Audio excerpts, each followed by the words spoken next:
Take a pause before you make a decision and say, what if? Life wasn't easy. You didn't come from a wealthy family, did you? No, and my family was pretty much hardworking. My mother, when I was young, had 2 jobs. My father had 2 jobs. Everyone was telling me, my principal told me to go to the Air Force Academy so that once I finished school, I got a job after school. And I didn't listen to him, as you can see. And I just took on a challenge of going and trying to make things happen for myself. If you love something, if you have a strong passion for something, you would go to the extreme to try to understand or try to get it. I just played the sport because I loved it. Next thing you know, success was kind of bestowed upon me without me actually chasing it.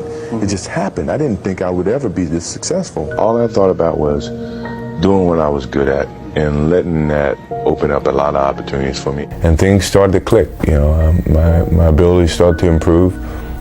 In '84, I left school after my junior season, played on the Olympic team, got the exposure on the Olympic team, stepped into the professional ranks, and everything seemed to blossom. Never say never, because limits, like fears, are often just an illusion.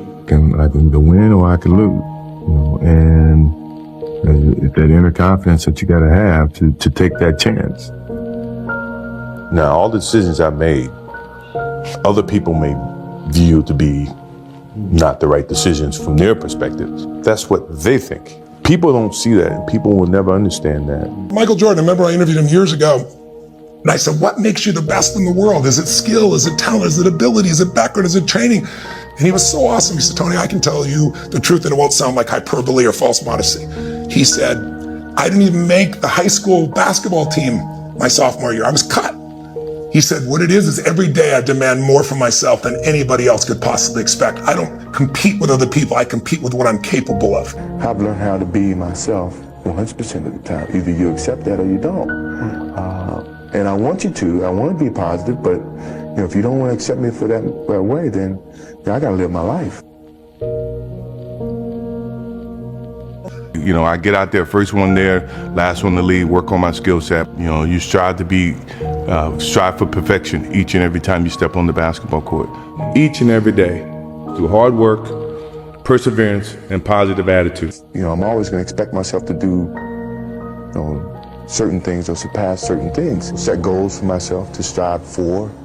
I'm never complacent with what I've achieved, even though it's been very successful for me. If I consider myself a step slower, then that means I'm going to get down there and work harder and see if I can get that step back. To create that hunger, as if you never won, or you're just winning for the first time. That is when I feel like I excel at my best. As long as I believe that, then my road to success is going to continue to expand. I just so happen to be a friendly guy. I get along with everybody, but at the same time, when the light comes on, I'm as competitive as anybody you know. I thrive on that. I think that's my biggest motivation in life, is to compete, find different competitions in certain things in life and try to overcome that, be it positive or negative. But I have yet to meet someone who is as competitive as me, and I just feel that much confident about my competitive drive. If I feel that I've lost my step and other players who I used to dominate starts to pass me and dominate me, it's time for me to leave the game because psychologically I can't accept it. There's no I in team.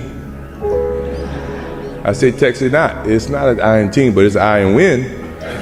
I think he got my message. I'd do anything to win. If that means we play team format, we win. If that means I have to do whatever I have to do, we're gonna win, no matter how you look at it. My mentality was to win at all costs, and pull, push, yank, whatever to get everybody on the same page. I was such a competitive player, and each and every day felt the need to always get ahead of my opponent. There's times when you have to push yourself a little bit, and you want to see that frustration, you want to see a little bit of anger. You want that dominance to be shown. You want that intimidation to be shown in competition. Sometimes you have to push, pull, or do whatever you need to get over that hill. But unfortunately, everybody don't have that same mentality. I've failed over and over and over again in my life. And that is why I succeed. Don't be afraid to fail. I've taken a chance in either succeeding at it or failing at it, but I've taken that chance. What's your greatest disappointment in sports? I haven't had any disappointments. I mean, sports is a tool that teaches, and it teaches you bad things. It can also teach you good things. It's how you perceive those things. I've looked at every experience that I've had, negative and positive, and taken that as a positive. If I wouldn't change anything because I think it would alter some of the other things that happened. So when I look back, I can't say that I've had any bad things happen. Sure, I mean, you don't want bad things to happen, but you deal with bad things. You can't have good or without bad. I've always believed that I'm a good enough man to accept the good. I'm a better man to accept the bad.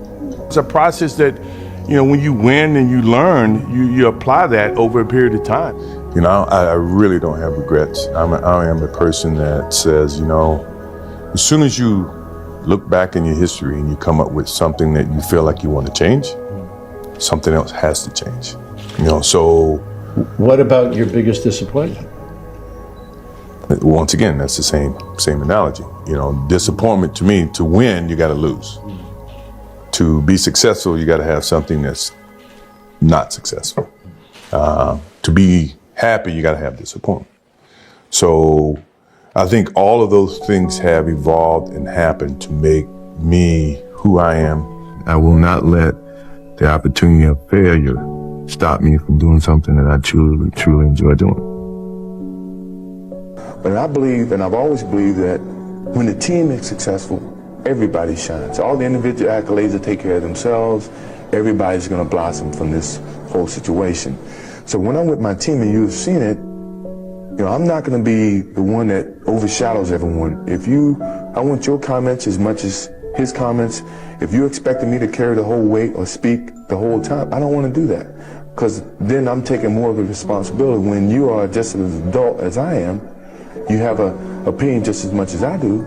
We need that to form this team. And the purpose of being a good teammate and the purpose of being a good team is we all have to look in the mirror and understand, okay, what can I do better to make this team better? I remember when Disney people came to me and say, well, could you do this? I'm going to Disneyland. What would you do after you just won a championship? I'm going to Disneyland. And I said, I will not do it now unless you include the starting five. I mean, it was teamwork. It wasn't a one band. It was teamwork. They made me better as well.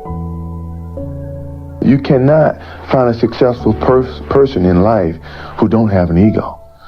That's just a part of the whole scenario.